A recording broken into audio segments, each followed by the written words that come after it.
two absolutely massive games today that if they go well, and by that I mean win, if we win them both, we could find ourselves top of the National League North as we approach the halfway point of our first season, which would be awesome. Hello and welcome to part 4 of Non-League to Legend. I'm Kevin. Coming up on today's episode, we're away against Salford and then at home against York, both in the league. And as you can see from the league table, they're the third place and second place team in the league. We currently find ourselves sat in 6th place, but only 3 points behind Stockport with a game in hand on them. So if we win the game in hand, we're actually level on points for top of the table with Stockport. The only other two teams that have a game in hand on them are the two teams that we're playing. So I'm not entirely sure where the game in hand falls. It might be that it's not one of these two games, but there is a possibility that by the end of today's episode, we are top of the league, which would be quite remarkable considering just how bad our team is and just how little money we've got available to us.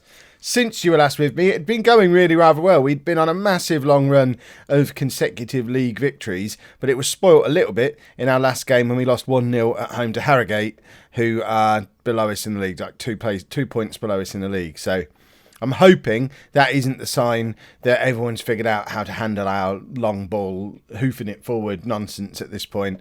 Fingers crossed they haven't, and we can perform well again today. But it is going to be a tough game away against one of the best teams in the division in the shape of Salford, who, I mean, we're both in inconsistent form, which is good, I guess, although Salford are considered the favourites for the game. I haven't told you my team.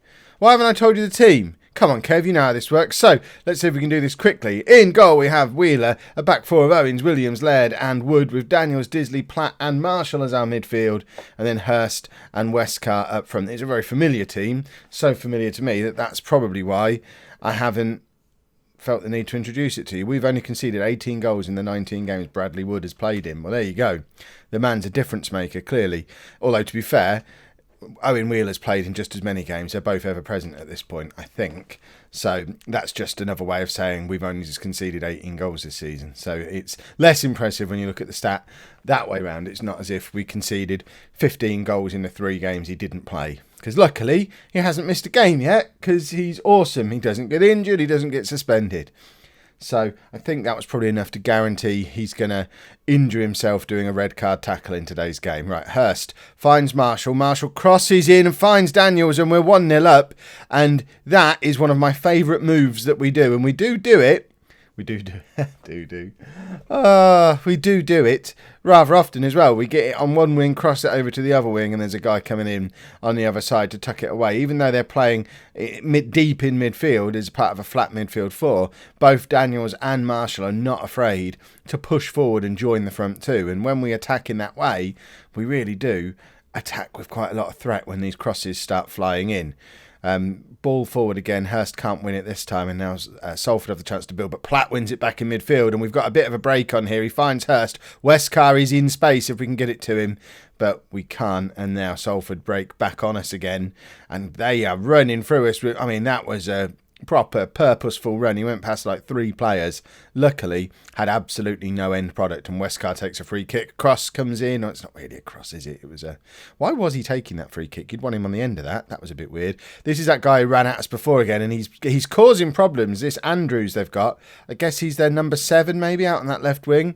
He is causing some serious problems by just getting his head down and running diagonally between Wood and Laird, who, despite Bradley Wood being the defence machine, apparently, according to the pre-match preview, he doesn't really seem to be able to handle the guy he's supposed to be taking care of today. So, in fact, Andrews isn't their left winger, he's their left-sided striker. So perhaps it's less Wood's fault, more Laird's fault, and I guess the guy himself is dropping very deep to pick up the start of these runs, which is probably making him quite hard to track. But he's in the area now. We need to make sure he doesn't get onto the end of it. It's headed clear, but we give them loads of space to head back in. Luckily, they completely waste it, and we're going into half-time 1-0 up. There we are. So, I said that a bit early. Bit of a risk. Doesn't matter, because we did it anyway. Right, no need to mess around with anything too much at half-time. As things stand, this moves us up to 3rd place in the league and only 1 point behind York, who are the team who we play next. So the plan is in motion. As long as we don't concede now, then there's every chance we could end the episode top of the league, which, I mean, that's got to be worth that's got to be worth you starting a new YouTube account just so you can like the video twice if we end up top of the league in these really unlikely circumstances. There's a giant football behind the goal in the corner there. What's that all about? I've not seen the giant football before. I'm intrigued. Right, we kind of want all the oomph to go out of the game at this point. We'd be happy not to see another highlight. It's really weird me playing a team in this manner because we've only had 40% possession. We've only had 2 shots on target. But here's Westcar for another one, and it comes back off the crossbar, and you would have put money on Craig Westcar scoring there, and hopefully we don't come back and rue that miss. In fact, Westcar's not had a very good game at all today. I don't know if it's wise to take him off because we do rely on him so much, but we have got Jonathan Nixon sat there on the bench. A few of you have said in the comments, stop playing a goalkeeper, get Gary Jones on the bench. I've been doing it for the last few games. I guess it does make sense. Yes, Wheeler will get injured from time to time and we'll lose those games, but I think having this selection of players available to me on the bench is probably more important. Bradley Wood also not having the best against, but we don't have a right back to bring on for him, so he's going to have to stay on. But the midfield, we probably could change them both over if we bring Jones and Yao on in midfield and just get some more energy in there.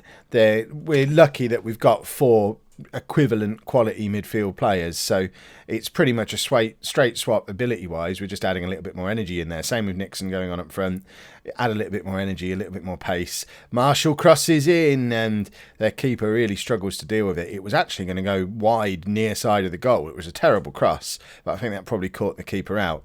Cross comes in from Jones, it's headed away, but he's got another chance to cross in, but instead just gives it to their player. I mean, I don't really know what he was up to there, and he is never tracking back at 40 years old. And the break is on, and Owens does well to get in there and clear. Oh, poor old Jones, bless him. I mean, he's not the quickest, is he? But at least, I mean, he's a set piece man, so hopefully the next corner he gets will be a little bit more effective. Wheeler lumps it forward, which is of course what we want. We love it when the ball gets lumped forward, and I mean that could have been an Alfreton goal there. They lumped it forward and then headed from outside the area. That's the sort of goal we try to score. Right, Hurst does nod down to Dixon, and Daniels has got the overlap on. He does get there. Can he cross again? Cross is sort of aimed straight at the keeper. What crossing have we got on? Because just on mixed crossing. I wonder if I should maybe be telling him to float the crosses for Hurst. But then, I mean, I know Westcar's not on at the moment, but if we're telling him to float the crosses, it does take the little low crosses out of Westcar. And we've conceded really late on, and that Westcar miss. There you go. We are paying for it.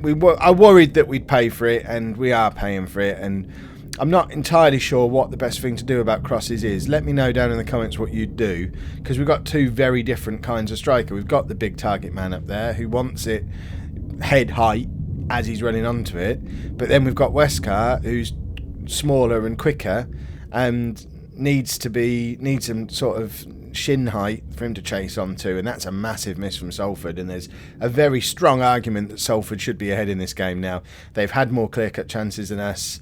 They've had far more possession than us. We were basically coming and doing a proper non-league mugging with a hoof forward and a goal. And if we grab a winner here, it is a mugging. Nixon, can he cross to Hurst? He does, and Hurst is there! And it's 2-1 in the 89th minute. That was a much better cross this time. It's exactly what Hurst needed. And, I mean, this is how we do it. It's a lump forward from the keeper. Winger gets it, lumps it forward to the quicker striker, who crosses in to the bigger striker to tuck away. And he's sticking his hands behind his back and standing very still to celebrate. And why on earth not? We just need to hold on for another 30 seconds now. It's Laird with the free kick. This is a full-on mugging. I'm not ashamed to say it. We're not good enough to take a team like Salford on player for player. But if we get our tactics right, because Kev does tactics, then we beat them like we just did, which moves us up to 3rd place in the league, top of the table York. We play them next. We could be about to go top of the league. I think I'll get a nosebleed if we end up top of the league. No changes for the York game then. Why would we change a winning team? And look at all these little relationships we've got building on here now. It's all looking very cool. Our left back and full back, it's not the special K, goodness me. Our left back and left winger are good. Our right back and right winger, our centre backs, our midfielders, our strikers. We've got partnerships forming everywhere. I haven't looked at dynamics recently, actually. Let's have a look at the dynamics. Look at all that green. green everywhere. We've got Disley in as a team leader. We've got Wood and Westcar as... I don't think he was a team leader before. I think we now finally have a team leader. He's not well established, though. And he's the only one approaching the end of his... I mean, there's a lot of negatives there. We're lacking highly... I think we're doing all right. I don't think that's a bad hierarchy thing. And, yeah, he's in the core social group as well. Oh, it's all good. Right, let's get into the game, and hopefully we can use all this wonderful dynamic stuff to... Are we both playing in red? Because that's going to trouble me. Bearing in mind I'm red-green colourblind, if we both have to play in red on a green pitch, I may as well just sit this one out. You lot can let me know how we got on in the comments. Oh no, it looks like they're not playing in red. It was just red before. I can just about make out what's going on here. Right. Yeah, I love it. Kick things off with 2 lumps forward. That's exactly what we're looking for. I'm very much enjoying my Sam Allardyce days here at Alfreton. It's not a style of football. I don't know that I've ever done it before in Football Manager, and I didn't expect it to work quite as effectively as it is. But hoofball is the way forward, and that was actually a nicely worked goal. Brendan Daniels gets his 2nd goal of the episode. And this time, no hoofing involved. It's a couple of nice little passes. Marshall plays it back to Platt, who, no lumping, to Disley, to Westcar, and he just slots it in nicely to Daniels. That is as well worked a goal as you could ever expect to see. And as of right now, 9 minutes into the game, we are top of the Conference North. Obviously, there's a long way to go in today's game, and we're relying on Stockport, is it? Yeah, relying on Stockport not winning their game. The game in hand was the one we just played, so we are all level on games at the moment. I think Stockport are playing now as well. Let's double check. Yeah, they are. So if they win, they'll go back above us again. But if they don't win and we do, we end the episode top of the league, and we might just end the series there. Job done. We got to top of the league, and huzzah! Isn't Kev great? Right, Westcar to Chase. Can he get there first? He can. Now he just needs to cross.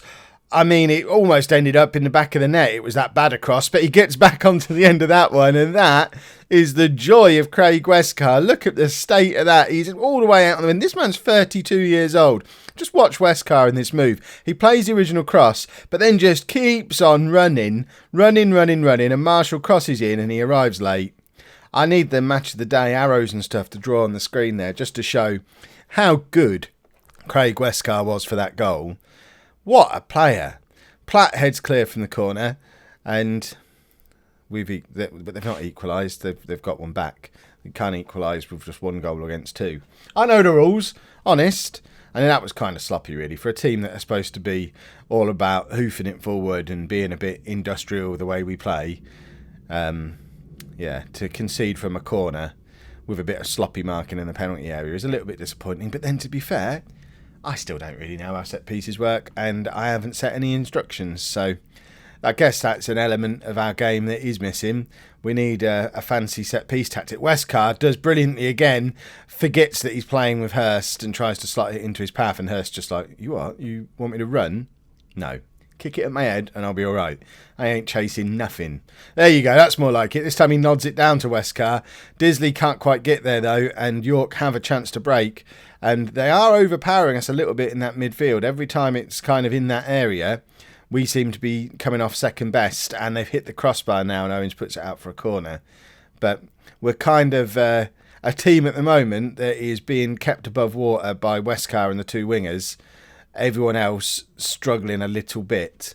So I'm not sure how well that's going to bode for us as the game goes on. And we've now lost Platt, which luckily we can just bring Jones straight on. But I don't know if a Jones who's not match fit has more than half a game in him like this at age 40. Yes, his condition is good, but he's on like 65% match fitness, and he's 40 years old. We saw him in the last game be absolutely done for pace, and I kind of just wanted him in the squad as a player I could bring on towards the end of games to take some free kicks and stuff. So we'll see. That might be a bit of a problem that he's had to come on. And Laird, what's he done there? Oh, he hasn't. He was fouled. I thought he'd elbowed their lad in the face and we were going to get a red card. Luckily, that's not the case.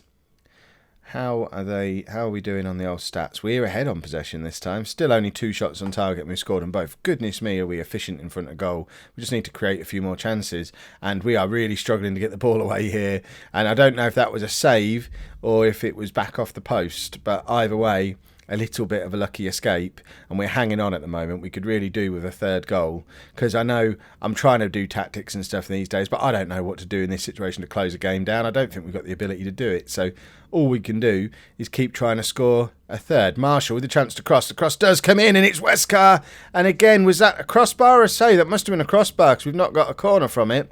We've hit the woodwork 2 or 3 times in this game now, and just like I said in the last game, I really hope we don't end up regretting some of these misses, and it's 2-2, and it's like there's a script for an Alfreton game at the moment. We go in the lead, then we miss a few chances, then the other team get back into the game. I just need to hope that the late winner for us is also part of the script, because again, that's not the kind of goal you'd expect us to concede. They head it forward, and then it's one touch through to the path of an onrushing striker. I don't know, we're both playing a very non-league style, it seems. Right, Bradley Wood, again, not having a good game. He's a bit camera shy today, I think. Laird can come off, because he's not having a good game. And I think I want to freshen things up front, but I don't really want to bring Nixon on for Hurst, because then neither of them can really play as target man. I don't want to waste Westcar out as a target man. Do I bring on Jennings? No, I don't. I'm going to bring on Freddie Yao in midfield for Disley to see if he can do something a little bit special for us in there. He's always my favourite substitution. He's got a little bit of special about him. He's just very inconsistent. If he has one of his good days, then he'll do something spectacular, like score a free kick or play a brilliant through ball. Or he could just give the ball away and let them score. He's got both of them in his toolbox, so we'll have to see which Freddie Yao turns up today. And that, I don't know if that was a good save or a bit mental. And that bit, I mean, there's no doubting what happened the second time. That's the second time this season now we've seen Owen Wheeler have an absolute howler. To be fair, I think he should have done better with the first save. It's straight at him and it just sort of hits him in the face. He puts his hands up as if he's surprised that someone's kicked a ball at him, and then I don't know what he just did. There's a defender right there and he basically slid in on his own defender, dispossessed him, gave the possession to the opposition, leaving his goal completely open. He has a little bit of, I mean, we're talking about Yao. Wheeler, although he does all right most of the time, he has got the potential for spectacular howlers in him. And we've seen him twice on video now. Westcar, though, nips in. That was terrible. But we equalise anyway. It was an awful cross from Westcar. I see, I'm just not on the Craig Westcar level. He knew what he was doing. He was aiming for Marshall all along. I'd have been trying to square it to Hurst. I don't think he was aiming for Marshall at all. I think he won the ball back brilliantly and then just hit it hard. And Marshall just happened to be there, nodding it across to Hurst. It's 3-3 with 5 minutes to go. It's still all to play for, ladies and gentlemen. And I don't know. I mean, I guess a draw is a fair result the way today's gone, but we'd very much like a winner. That's a long throw, but we head clear, but don't deal with it at all. We need to get a tackle in. Somebody tackle, for goodness sake. Right, we've got a minute to go and grab a winner at the other end. Lump it forward, Wheeler. Don't do anything eccentric. There you go. He lumps it forward, but not towards any of our players, which wasn't quite what I was hoping for from him. But Jones wins the ball back in midfield. See, all doubts about Jones's fitness? None, because he wins the ball back. Westcar crosses, but can't find Hurst. And I think that's probably the last move of the game. And although we're not ending the episode top of the league, we are only 1 point off the top. And we've had 2 good results, 2 good performances. I'm still happy with how this season is going. I feel like, and I don't want to say the P word out loud, there might be a happy end to the season if we carry on as we are. If you've enjoyed today's episode, please make sure you leave a nice big thumbs up on there for me. Subscribe to the channel if you'd like to see more. And thank you very much for watching.